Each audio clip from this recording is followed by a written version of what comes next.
Olá, pessoal. Estamos aqui novamente com você, trabalhador e trabalhadora, e agora nós vamos falar mais uma vez sobre o caso Glauber Braga. Como você conhece a história muito bem, Glauber Braga é um deputado federal do PSOL.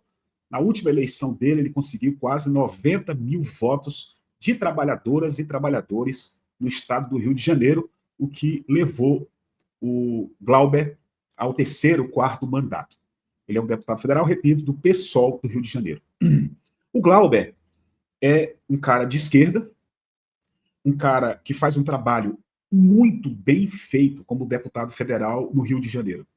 O nosso canal já mostrou dezenas de reuniões do Glauber com comunidades na capital e no interior do Rio de Janeiro, onde ele discute com a comunidade e a comunidade vota para escolher o projeto para que a emenda participativa que o deputado tem direito vá para aquele projeto que é escolhido pela comunidade. É uma experiência de democracia direta que poucos parlamentares, mesmo da esquerda brasileira, fazem no Brasil. O Glauber Braga faz. Segundo ponto importante, que a gente também já falou aqui, mas eu quero só reforçar. Dentro da Câmara dos Deputados, é um dos parlamentares mais aguerridos. Mais aguerridos. Grande parte dos parlamentares, quando entram ali no Senado, na Câmara, mesmo com boas intenções, muitas vezes são cooptados pelos colegas da direita e, depois de muitos anos de casa, acabam, de uma forma ou de outra, se acomodando. O Glauber Braga, com o Glauber Braga, isso não aconteceu e não vai acontecer pelo que a gente conhece desse grande companheiro. Um terceiro ponto que eu quero falar é uma pergunta. Você sabe por que o Glauber foi cassado? Não é que foi cassado porque falta a terceira etapa, que é o plenário, mas o relatório que foi votado na última reunião da Comissão de Ética, no caso dele, por 13-5, indicaram a cassação do deputado. Você sabe por quê? O deputado colocou um cara do MBL na base do chute na bunda, nas nádegas, para fora do anexo da Câmara. Primeiro, não é um cara do MBL, é um fascistinha de uma organização criminosa chamada MBL. Isso é uma coisa importante que a gente diga aqui. Segundo, você viu a discussão, você viu os vídeos, você viu os dois lados. Na discussão, o cara foi premeditadamente. Aquilo ali já era a quinta, sétima vez que ele importunava o Glauber Braga. E naquele momento ali, a mãe do Glauber Braga estava enferma e ele foi atacar a mãe do Glauber Braga. Como é que você reagiria? O Glauber Braga reagiu. Agora, você acredita mesmo que esse processo de cassação contra esse deputado do PSOL é por causa daquele fato ali? Muito bem, é claro que não. O Glauber Braga deu nomes aos bois do maior esquema de corrupção da história republicana, que é o orçamento secreto. Deu nomes. Ele falou da estrutura, de como funciona a distribuição de dinheiro público do orçamento secreto. Então, foi o único parlamentar que foi direto ao ponto e deu nomes, falou da estrutura dessa organização criminosa que domina parte considerável do orçamento público brasileiro através do que foi chamado de orçamento secreto. Porque ninguém sabe para onde vai, ninguém sabe quem manda, né? Foi um dos poucos que fizeram essa denúncia de forma direta. É por isso, como ele incomodou o Arthur Lira, como ele incomodou os corruptos do Centrão, esse processo de cassação foi iniciado. É por isso, não é porque ele colocou o fascistinha da organização criminosa MBL para fora. Não foi por isso. O The Intercept, ele fez uma matéria que ficou muito boa para Instagram. Eu quero mostrar para vocês. Olha aqui, ó. Isso aqui foi feito pelo Intercept Brasil. Decoro virou arma política na mão de Arthur Lira. Olha aqui, ó. Passar para frente. A cassação do mandato de Glauber Braga, aprovada pelo Conselho de Ética da Câmara, escancara como decoro virou arma política e, neste caso, instrumento de vingança pessoal. Olha aqui, ó. Glauber sempre foi incômodo. Chamou Eduardo Cunha de gangster, Moro de juiz ladrão e Bolsonaro de genocida. Mas o seu erro mais imperdoável foi ter entrado com uma ação do Supremo, junto com o PSOL, pedindo maior transparência no esquema do orçamento secreto. O pedido chegou às mãos do ministro Flávio Dino, que pediu o bloqueio dos recursos e ordenou que os deputados declarassem o destino do dinheiro público. Abril de 2024, um dos últimos atos de Lira foi justamente enviar uma denúncia contra Glauber ao Conselho de Ética, em abril de 2024.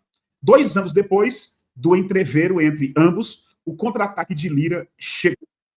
O pretexto para Lira levar a cabo sua promessa foi o chute de Glauber Braga em Gabriel Costenaro, integrante do MBL expulso da Câmara após insultar a mãe do deputado.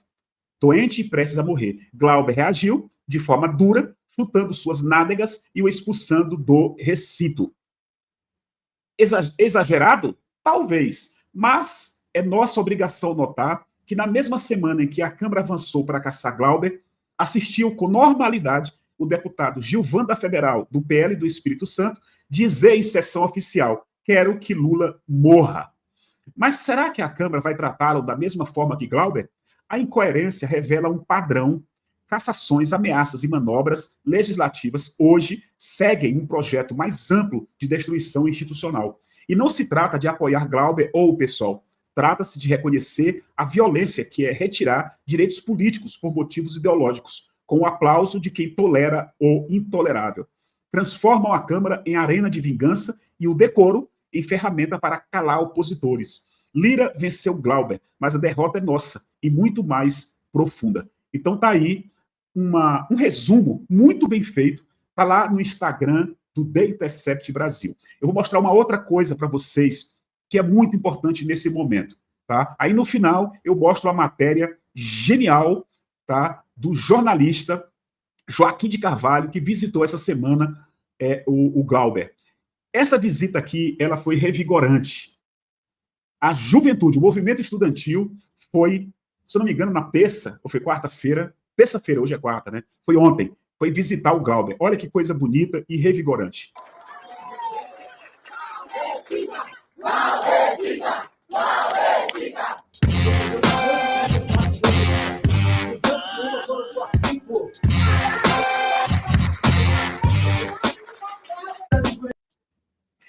Então tá aí. E agora, uma visita que é muito, mas muito especial, que o Glauber recebeu no dia de hoje. Espera aí, deixa eu tirar aqui. Calma. É o vídeo que está aberto. Deixa eu colocar agora uma visita especial demais que ele recebeu. E essa aqui também é revigorante. Olha aqui, a nossa querida Benedita da Silva. Amanhã, o deputado Glauber. E o deputado Glauber está entrando no seu 8º dia sem se alimentar. Isto não é bom para essa casa, porque nós entendemos que foi covardemente, cruelmente, colocar e votar a cassação deste deputado. Um deputado brilhante, não só para o estado do Rio de Janeiro, que nós tomemos uma providência e tiramos o Glauber desta injustiça que foi cometida. Então tá aí a Benedita da Silva, numa visita ao Glauber, e depois ela foi ao plenário para falar. E aqui a matéria muito bem feita do Joaquim de Carvalho, e a gente encerra o nosso vídeo. Olha aqui, ó, tá lá no 247, tem vídeo e tem a matéria. O vídeo tá lá no canal, tá aqui embaixo, ó, vou mostrar para vocês, né? Deixa eu ver se eu acho aqui, tá aqui o vídeo, Glauber Braga ao 247, estou bem, né? Uma matéria do grande companheiro Joaquim de Carvalho. E aqui uma matéria muito bem feita do Joaquim. Joaquim é muito bom. Senti o abalo emocional. Glauber Braga completa 177 horas de greve de fome. Tem alguns pontos muito importantes aqui, né? Ele fala, foi 13 votos a 5, né? Dentro do conselho. Aí ele fala que o Glauber, na hora que viu ele, falou: é uma honra conhecer você pessoalmente. E aqui ele fala assim, ó, gosto muito dos seus documentários, né, os documentários do Joaquim. E aqui, deixa eu colocar aqui o peso dele antes e agora. Na sala permanecem alguns assessores, a maioria de máscara. Glauber iniciou a greve de fome com 91 quilos e 700 gramas, né, um pouco acima do peso para quem tem a estatura mediana como ele. Na noite de terça-feira, ontem, o peso dele era 87 quilos e 100 gramas. Aí ele fala da visita do Paulo Teixeira, da Sônia Guajajara, do senador Jacques Wagner, né? Ele fala da visita do Movimento Nacional de Direitos Humanos, que está aqui, ó, nessa foto, né? Está aqui o Movimento Nacional de Direitos Humanos, né? E aqui o Glauber, no colchão, né? Então, é uma matéria muito, muito, muito boa do Joaquim de Carvalho. E ele lembra a nota que é assinada por 25 juristas, né? Os quais nomes de peso, como o ex-reitor da UNB, José Geraldo de Souza, o desembargador Alfredo Atier, o ex-ministro da Justiça, Tasso Genro, Antônio Carlos de Almeida Castro, Carol Proner, né, os juristas alertam sobre essa decisão arbitrária, absurda, do Conselho de Ética, que não respeitou o princípio da proporcionalidade da pena. Nós falamos sobre a posição desses juristas aqui no nosso canal no dia de ontem. Então tá aí a matéria muito, muito boa mesmo do companheiro Joaquim de Carvalho, numa visita que fez ao Glauber Braga, tá bom? Então tá aí o nosso canal, né, tá na luta, desse lado, né, tá aqui, ó, Glauber fica, tá na luta. Agora a gente vai preparar a nossa live de amanhã cedo, Bom Dia TVRC, 6 horas da manhã, Bom Dia TVRC, 6 horas da manhã, eu, vocês e a Michele Amanda, direto de Florianópolis, Santa Catarina, beleza? Grande abraço, obrigado e até amanhã cedo.